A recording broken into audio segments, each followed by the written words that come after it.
거하게 되는 것, 그것이 우리 그리스도인의 소망인 줄로 믿습니다. 오늘은 부활주일입니다. 우리가 부활하신 주님을 다시 한번 기억하고 그 부활이 우리에게 어떠한 의미가 있는가라는 것을 깊게 생각해 보는 것이 오늘 부활주일을 지키는데 더 큰 의미가 있다는 겁니다. 여러 가지 행사를 하거나 부활 예배에 참석하거나 이러한 것들보다도요. 그렇다고 한번 해봐요. 부활주일마다 상당히 여러 가지 행사들하고 다양하게 화려하게 막 했는데 그런 걸 다 참석을 하는데 정작 예수님의 부활에 대한 진짜 믿음이 없다면 그것이 무슨 소용이 있겠습니까? 가장 중요한 것은 우리가 예수 그리스도의 부활을 믿고 그 부활이 곧 나의 부활이다라는 받아들이는 것이죠. 로마서 10장 9절에 보면 내가 만일 내 입으로 주 예수님을 시인하고 하나님께서 그분을 죽은 자들로부터 살리신 것을 내 마음속으로 믿으면 구원을 받으리라 라고 말씀하고 있습니다. 중요한 것은 우리가 그러한 믿음을 갖는 것이고 부활의 주님과 함께 부활 신앙을 가지고 살아가는 것, 그것이 부활주일을 어떻게 지내느냐 하는 것보다 훨씬 더 중요하다는 사실을 우리가 기억하고 있기를 예수 그리스도의 이름으로 축원합니다.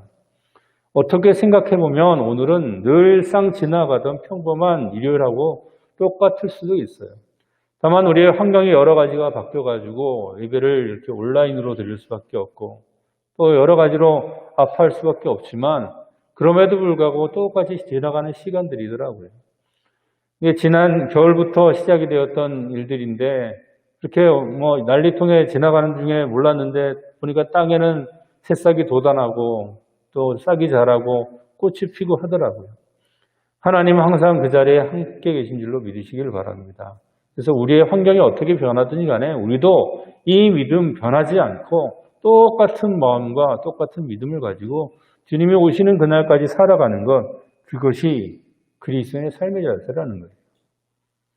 여러분들에게 한번 질문하고 싶습니다. 나는 과연 진짜로 십자가에 죽으셨다가 다시 살아나신 예수 그리스도를 믿으십니까? 그게 가장 중요한 거예요.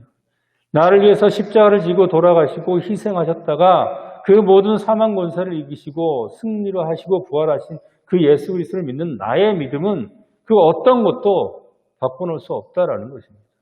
그래서 오늘 부활과 믿음에 대해서 우리가 말씀을 통해서 다시 한번 보기를 원하는데요. 오늘 말씀에 보면 예수님께서 첫 열매가 되었다라고 기록하고 있는 것을 볼 수가 있죠. 오늘 보면 20절에 보면 그러나 이제 그리스도께서 죽은 자 가운데서 다시 살아나사 잠자는 자들의 첫 열매가 되셨도다라고 말씀하십니다. 사랑하는 성도 여러분, 예수님께서 부활의 첫 열매가 되심을 믿으시기를 예수 그리스도의 이름으로 축원합니다. 예수님은 부활의 첫 열매라는 거예요. 예수님께서 부활하셨기 때문에 그분을 믿는 모든 사람들이 예수님의 부활과 함께 이미 살게 되었다라는 믿음이 우리 가운데 있는 것이 바로 부활신앙의 가장 기초적인 것이다라는 겁니다. 성경에 보면요, 예수님 이전에도 죽었다 살아난 사람들에 대한 이야기가 있어요. 엘리사가 그 과부의 아들을 살린 일도 있고요. 예수님께서도 부활하시기 전에 무려 3명이나 성경에 보면 죽은 사람을 다시 살리죠. 해당장 야이로의 딸을 살리기도 하고 어떤 과부의 아들이 죽어가는 것을 예수님께서 긍휼히 여기시고 살리기도 하시고 그리고 가장 획기적인 죽은 남의 나흘이나 묻혀 있었는데 무덤에 있었는데 주님께서 죽은 나사로를 살리셨단 말이에요. 이것이 예수님께서 생명의 주인이라는 것을 보여주는 증거이긴 했지만 그들을 갖다가 부활의 첫 열매라고 말하지 않습니다. 왜 그럴까요? 예수님의 부활은 단순히 죽은 상태에서 다시 살아나는 것, 이 육신이 죽은 상태에서 다시 살아나는 것을 의미하는 게 아니었어요. 구약 성경에 죽었다 살아나는 사람들은 그렇게 죽었다 살아난 다음에 또 죽죠. 다 다시 살다가 죽습니다. 그러니까 이 육신 그대로 그냥 주님께서 잠잤나 했다가 잠깐 살렸다가 또 다시 죽는 거예요. 한 번 죽는 것은 사람에게 정하여진 것이요. 그 후에는 심판이 있다라는 이 말씀을 피해갈 수 있는 사람은 단 한 명도 없습니다. 요즘도 간혹 그런 경우가 있어요. 거의 죽었던 사람이 죽은 줄 알았는데 정말 기적적으로 살아나는 일들이 요즘도 간혹 발생한다는 거죠. 의술이 발달하고 막 이러다 보니까 심장이 정지되었다가 다시 뛰게 만들고 죽었다 살아났다 이렇게 고백을 하잖아요. 근데 그 사람들이 영원히 삽니까? 아니죠. 언젠간 또 죽어요. 지금 코로나 사태 때문에 사람들이 참 많이 죽더라고요. 우리나라는 정말 하나님의 은혜 가운데 죽은 사람은 그렇게 많지는 않은데 걸린 사람은 많아도 유럽, 미국 여기는 장난 아니게 죽더라고요, 사람들이. 시체가 너무 많아서 어떻게 할지 몰라가지고 냉동차가 오고 교회마다 관이 쌓여 있고 막 그래요. 그래서 사람들이 무서워하는 거예요. 죽음 때문에. 그런데 이 코로나 바이러스 감염돼서 죽지 않으면 안 죽습니까? 사람은 언젠간 다 죽거든요. 태어나자마자 죽음을 향해서 달려간다는 거예요. 그리고 그 후에는 심판이 있다고 성경은 말씀하고 있는데 그것은 사람이 누구도 피해갈 수 없어요. 예수님의 부활은 무엇이냐면 바로 이러한 죽음과 모든 사망 권세와 심판까지도 비껴가게 하는 그러한 부활인 줄로 믿으시기를 바랍니다. 예수님께서는 모든 세상의 모든 죄를 짊어지고 하나님께서 죄로 만드시고 죄가 돼서 돌아가셨잖아요. 그것이 인간의 운명이었어요. 근데 예수님께서는 그 모든 사망 권세를 이기시고 부활하시고 새롭게 나타나셨다라는 겁니다. 그래서 예수님께서 뭐가 된다는 거예요? 부활의 첫째 열매가 되신다라는 겁니다. 죽음과 사망을 모두 이겨버리시고 영원한 생명으로 옮겨지는 부활, 그 부활이 예수 그리스도의 부활이고 그 부활이 아니면 우린 결코 심판을 피해갈 수 없다라는 겁니다. 예수님의 부활은 단순히 죽었다가 살아나는 부활 이상의 것임을 우리가 성경을 통해서 곳곳에서 확인해 볼 수가 있습니다. 부활하신 예수님을 가장 먼저 만났던 사람은 막달라 마리아였습니다. 심지어는 하나님께로 가기 전에 막달라 마리아는 그 예수님을 만나죠. 예수님을 얼마나 사모했던 여인인지 예수님 곁을 떠난 적이 없어요. 십자가에서도 있었고 아리마대 요셉이 무덤에 예수님을 안치할 때도 있었고 안식일이 지나자마자 예수님 보려고 달려갔던 그 여인인데 예수님을 얼마나 잘 알겠습니까? 근데 부활하신 예수님을 딱 보고 알아봅니까? 알아보지 못합니까? 알아보지 못해요. 예수님이 마리아야 라고 부르는 음성을 듣기 전까지는 음성을 듣고는 알아요. 그만큼 사랑하는 거죠, 예수님을. 예수님의 부활이 예사 부활이 아니라는 우리가 눈치를 챌 수가 있죠. 마을로 내려가던 두 제자, 그들도 제자들이었어요. 근데 예수님과 걸어가면서 계속 얘기하는데 예수님인지 알지 못하다가 주님의 말씀을 듣고 마음이 뜨거워지고 주님께서 사라지고 나서야 주님이 아니냐라고 말씀하는 제자들의 모습도 우리가 발견하게 되는 것이죠. 주님의 부활은 영광스러운 부활인 줄로 믿으시기를 바랍니다. 예수님께서는 그렇게 영광스러운 부활의 첫 열매가 되셨고 그 부활을 우리가 따라갈 수 있다는 것이 하나님과 사랑인 줄로 믿으시기를 바랍니다. 우리가 이 부활에 대한 것들에 대해서 믿어야 되는 가장 중요한 것 중에 한 가지가 무엇이냐면 이 부활은 실제적인 것이다라는 것이에요. 오늘 보면 13절에 보면 그렇게 기록되어 있습니다. 만일 죽은 자의 부활이 없으면 그리스도도 다시 살아나지 못하셨으리라. 사랑하는 성도 여러분, 부활은 반드시 존재하고 우리도 믿으시기를 예수 그리스도의 이름으로 축원합니다. 부활은 분명히 있어요. 그리고 우리는 그렇게 부활하게 될 거예요. 그것이 우리의 소망. 성경은 증거하고 있어요. 오늘 본문을 쓰면서 사도 바울은 고린도 교회에 어떤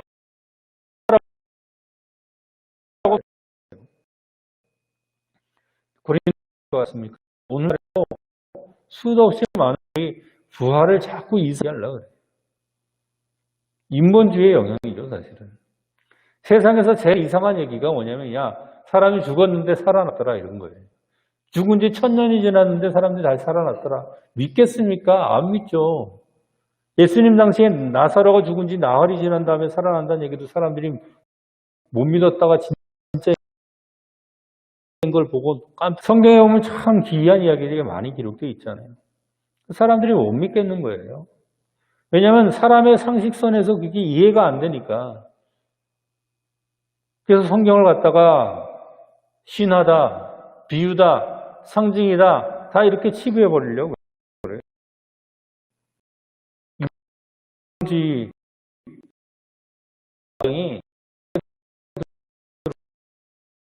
해야 될 것은 뭐냐면 하나님은 온 하늘과 땅을 창조하신 하나님이신 창조주인 줄로 믿으시기를 예수 그리스도의 이름으로 축원합니다. 어떤 사람은 부활은 실질적인 것이 아니래요. 사람은 죽는 것이고 부활하는 것이라. 별 희한하게 표현 다해요. 사람들의 기억에 드러나는 것이고 영적인 부활이기 때문에 실체가 없는 것이고, 그래서 끊임없이 말 실체입니다. 같은 사람들이 예수님 당시에도 있었습니다. 성경에는 부활에 대해 말함에도 불구하고 물질주의적인 것에 탁 들어가 버린 사람들이 다들 그러죠. 예, 지금 현실이 너무 좋으니까 뭐 부활이고 뭐고 여기서 살다가 놀고 먹고 마시고 이러다가 죽어버리면 그만이지 뭐 그런 걸 뭐하러 쫓아가냐. 부활 없다. 지금 세상에 잘 먹고 잘 살아야 된다. 사두개인들이 당시에 그랬어요. 자기네들이 배부르고 막 이러니까 종교인으로 살아가면서도 부활이 없다라고 말하는 겁니다. 그들이 예수님을 시험하기 위해서 와서 예수님한테 물어봐요. 예수님, 부활이 있다고 그러는데요. 만약에 이제 유대인에는 종속 결혼이라는 그런 풍습이 있나 봐요. 첫째 아들인데 아들을 낳지 못하고 죽어버리면 그 둘째 아들에게 그 며느리를 이제 해가지고 이제 그 대를 잇도록 하는 거예요. 7 아들이 있는데 다 죽어버린 거예요, 그렇게. 이 여자는 첫째 부인도 됐다가 둘째 부인도 됐다가 그러잖아요. 그러면 만약에 부활이 있으면 부활을 된 다음에 그 사람들 가족 관계 어떻게 되는 겁니까?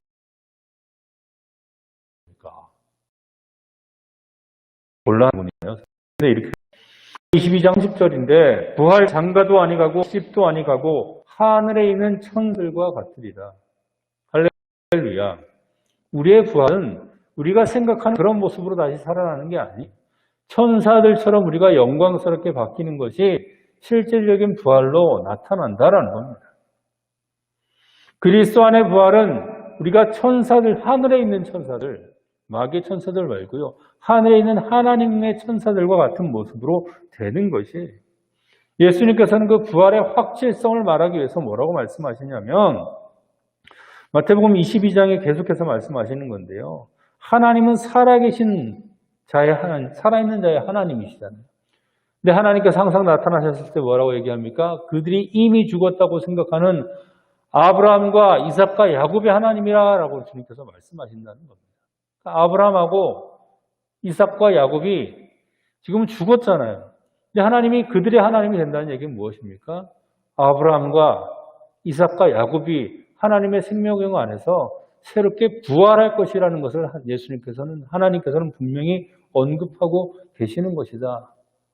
그래서 사두개인들이 할 말이 없었다 그래요. 성경에 나오는 부활은 실제적인 것임을 믿으시기를 예수 그리스도의 이름으로 축원합니다. 예수님 이것을 너무나 확실하게 보여주기 위해서 아까 말씀드린 예수님의 부활은 영화로운 부활이라고 그랬잖아요. 근데 사람들이 종종 착각하는 게 그거예요. 영적인 거면 영은 눈에 보이지 않잖아요. 그죠? 그러니까 실체가 없다라고 생각을 해요. 영적인 것 하면은. 그냥 개념 속에 있는 것이고 어떤 관념 속에 있는 것이고 우리가 닿을 수 없는 어떤 그런 것에 있는 것이고, 근데 예수님께서는 영화로운 부활을 하셨어요. 그래서 예수님께서는 심지어 사람들이 그때 제자들이 유대인들이 들어와가지고 문을 잠궈놓고 모여 있는데 예수님이 거기 갑자기 짠 나타나시기도 하신단 말이에요. 그러니까 부활이 우리가 알고 있는 거랑 전혀 다르죠. 그러니까 사람들이 어떻게 생각합니까? 제자들이 유령아니야? 이렇게 생각을 했어요. 근데 그때 예수님께서 이렇게 말씀하셔요. 누가복음 24장 39절인데 내 손과 발을 보고 나인 줄 알라. 또 나를 만져보라. 영은 살과 뼈가 없으되 너희 보는 바와 같이 나는 있느니라. 그리고 그 다음에 어떻게 하신지 아십니까? 먹을 것 좀 생선 한 토막을 드시는 거예요. 부활은 실체가 있는 부활이기를 바랍니다. 영광스러운 부활이고 영화로운 부활이지만 실체가 없는 부활이 아니라 실체가 있는 부활이라는 거예요. 우리가 뛰어넘는 것이 그리스도라는 거예요. 부활이 없다고 말하는 사람들 누구랑 똑같은지 아십니까? 하나님이 없다고 말하는 거예요. 하나님께서 천하 만물을 다 지으셨음을 믿으십니까? 그렇잖아요. 고초의 하나님이 천지를 창조하시니라 영이신 하나님께서 우리가 보고 있는 이 하늘과 이 땅을 하나님께 다 만드셨다라는 거예요. 하나님께서 생명의 근원이 되신 하나님께서 부활이 되겠습니까? 안 되겠습니까? 당연히 부활하는 사람들이 어리석은 자들인 것처럼 부활이 하나님 있지 않는 것과 똑같은 것이에요. 실제적인 부활줄로 예수의 이름으로 축원합니다. 없다면 오늘 본문에 말씀하고 있습니다. 그리스도께서 만일 다시 살아나지 못하셨으면 우리가 전파하는 것도 헛것이요 또 너희 믿음도 헛것이다. 사랑하는 성도 여러분, 부활이 있기에 우리의 믿음은 결코 헛되지 아니한 줄로 믿으시기를 예수 그리스도의 이름으로 축원합니다. 부활이 헛되지 않다. 기독교의 신앙과 다른 믿음, 그 신앙과의 가장 두드러진 차이점이 무엇이냐? 부활이 있느냐 없느냐예요. 이게 가장 중요한 차이점이에요. 제가 어느 정도 말하지는 않겠습니다. 근데 그래요. 다른 종교에서는 기독교에서 말하는 예수 그리스도가 첫 열매가 되시고 모든 사람들이 영원한 예수님을 따라 부활하는 이 부활에 대한 언급이 없어요. 성경에만 그것이 언급되어 있어요. 그런데 우리가 부활을 믿지 않으면 예수님을 믿고 교회를 다닐 필요가 있을까요? 부활이 없다고 말하는 수많은 사람들이 세상에 물어보고 있습니까? 그건 뭐라고 하냐면 하나님이 없다는 걸 증명할 수 있느냐라고 똑같아요. 하나님 증명할 수 있습니까? 증명 못해요. 못하는 사람들도 하나님이 없다는 걸 하지 못합니다. 그냥 자기 생각이 없는 거 같으니까 이런저런 거 갖다 붙이는 거지 어디서 있다라는 것만 나오면 끝나는 거예요. 제가 금송아지 말씀드린 적이 있잖아요. 우리 집에 금송아지 있어 이렇게 얘기하면 증명할 수 있어요? 우리 집에 금송아지가 있는지 없는지? 못하잖아요. 그냥 내가 금송아지를 딱 가지고 오면 끝나는 거예요. 그거는. 우리가 만약에 하나님이 있다 없다라는 것을 사람들 보고 사람들이 증명하라 그러면 우리가 하나님이 있는 것, 우리 안에 확증이 있으면 끝나버리는 겁니다. 부활도 마찬가지예요. 부활이 없다는 것을 증명할 바는 전혀 없습니다. 그러나 성경에는 수도 없이 많은 부활의 증인들이 기록되어 있고 그 부활의 증인들의 증언에 의해서 교회가 세워지고 지금까지 교회가 세워져 왔는 줄로 믿으시기를 바랍니다. 논리적으로 뭐를 이렇게 증명하는 것보다 중요한 건 증거 하나면 끝나버리는 겁니다. 지금 세간을 시끄럽게 하는 여러 가지 이제 형사 사건들이 있잖아요. 그런 사건을 맡게 되면 검사들이 제일 먼저 하는 게 뭔지 아십니까? 뭐 알리바이 논리 이런 것도 중요하지만 제일 중요한 게 뭐냐면 증거 하나 찾으면 끝나는 거예요, 그냥. 증거물 하나면 끝나는 겁니다. 이가 유죄인지 무죄인지 증거 하나만 딱 나타나고 그냥 유죄돼 버리는 거죠. 부활이나 하나님이 계시다는 것도 증거 하나면 끝나버리는데 우리에겐 성경이 있는 줄로 믿으시기를 바랍니다. 누가 부정을 해요? 부활이 없으면 우리가 굳이 기독교 신앙을 고수하며 살아갈 필요가 있을 것 같습니까? 아, 교회에서 하는 게 얼마나 많은데요, 부활 말고도요. 그렇게 얘기를 하겠죠. 예. 교회에서 가르치고 실행하는 것이죠. 선을 해가기도 하고, 가난한 이웃들을 도와주기도 하고, 그런데 그런 일들은요, 교회 말고 다른 적인 애들이 더 잘합니다. 월드비전이니, 굿네이버스니, 교회보다 그런 데가 훨씬 더 조직적으로 잘 되어 있습니다. 굳이 교회에서 할 필요가 없어요. 아니, 교회 가면 그래도 좋은 생각들을 가르치고 선한 것들을 많이 가르치잖아. 아니요, 세상에 지금은 나가봐도 좋은 생각들 참 많아요. 강의 프로그램도 참 많아요. 유튜브, 지금 방송도 유튜브를 통해서 실시간으로 하고 있는데, 유튜브나 그런 매체들을 통해 보면,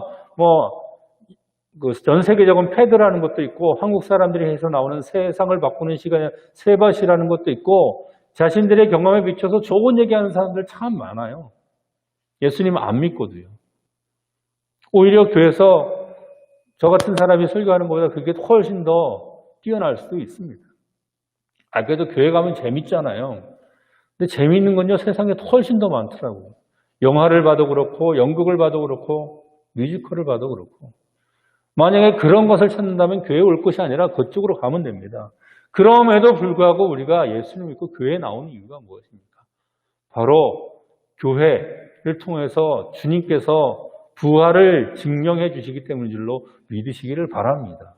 그래서 우리가 교회를 다니고 예수를 믿는 거지 다른 이유 때문에 다니는 거 아니에요. 다른 거는 부수적인 거예요. 부수적인. 부활이 없다면 우리의 신앙은 쓸데서 뭐라고 얘기를 합니까? 19절에 보면 이렇게 기록되어 있죠. 만일 그리스도 안에서 우리가 바라는 것이 다만 이 세상의 삶뿐이면 이 세상에서 잘 먹고 잘 살고 부자가 되고 뭐 다른 사람들에게 명예를 좀 얻고 뭐 그런 거 했다고 막 간증하잖아요. 만약에 그것이 전부 다라면 모든 사람 가운데 우리가 더 불쌍한 자다라고 말하고 있습니다. 예수님 믿는 목적이 그렇게 낮은 수준이 아니에요. 아, 예수 믿었더니 내가 부자가 됐어. 아, 예수 믿었더니 내가 건강해. 예수 믿었더니 내가 유명해졌어. 물론 하나님 그분의 복음을 위해서 그리스도인들을 그렇게 사용할 때가 있어요. 그런데도요, 예수님 믿는다는 이유 때문에 포기해야 할 것이 훨씬 더 많은 것이 사실입니다. 그래서 만약에 부활이 없이 이 세상의 삶이 전부 다라면 그리스도인이야말로 진짜 세상에서 제일 불쌍한 사람이죠. 내가 하고 싶은 거 하지 못하고 다른 사람 잘 살잖아요. 근데 그리스도인은 양심이 찔려가지고 그것도 함부로 못해요. 그런데 우리 안에는 부활이 있는 줄로 믿으시기를 예수 그리스도의 이름으로 축원합니다. 그래서 불쌍하지 않아요. 내가 예수님 믿는 것 때문에 이런 시선을 보기도 하고 세상 사람들은 예수님 안 믿기 때문에 이것도 할 수 있고 저것도 할 수 있고 억울해 죽겠죠. 내가 뭐 때문에 예수님 믿어가지고 이렇게 살아가야 되냐. 그런데 그게 억울함으로 끝나지 않는 이유가 예수 그리스도 안에 영원한 생명과 부활이 있기 때문인 줄로 믿으시기를 바랍니다. 단순히 죽었다 살아나는 것이 아니라 하나님께서 이제 새 하늘과 새 땅을 창조하실 것이고 영원한 세상을 주님께서 이끌어 나가실 텐데 그 가운데 우리도 함께하는 예수 그리스도가 처럼 부활, 그러나 실체가 있는 그 부활, 허상이 아닌 그 부활, 그 부활에 대한 신앙과 믿음이 있기 때문에 우리의 믿음은 결코 헛된 것이 아닌 줄로 믿으시기를 바랍니다. 그런 부활 신앙을 가지고 우리가 참 어려운 시국을 지나가고 있어요. 네. 바이러스 때문에 뭐 우리나라뿐만 아니라 전 세계적으로 뭐 공장이 다 멈추고 이래가지고 야, 앞으로 어떻게 되냐 하면서 여러 가지 두려움 가운데 있는 그런 상황이지만 우리 그리스도인은 그래도 낙담하지 않는 것은 이 세상에 무슨 일이 벌어진다 할지라도 우리는 부활에 대한 소망이 있으면 결코 잊지 아니하고 그 부활의 주님 소망을 붙잡고 끝까지 승리할 수 있는 우리 모든 성도들이 되시기를 예수 그리스도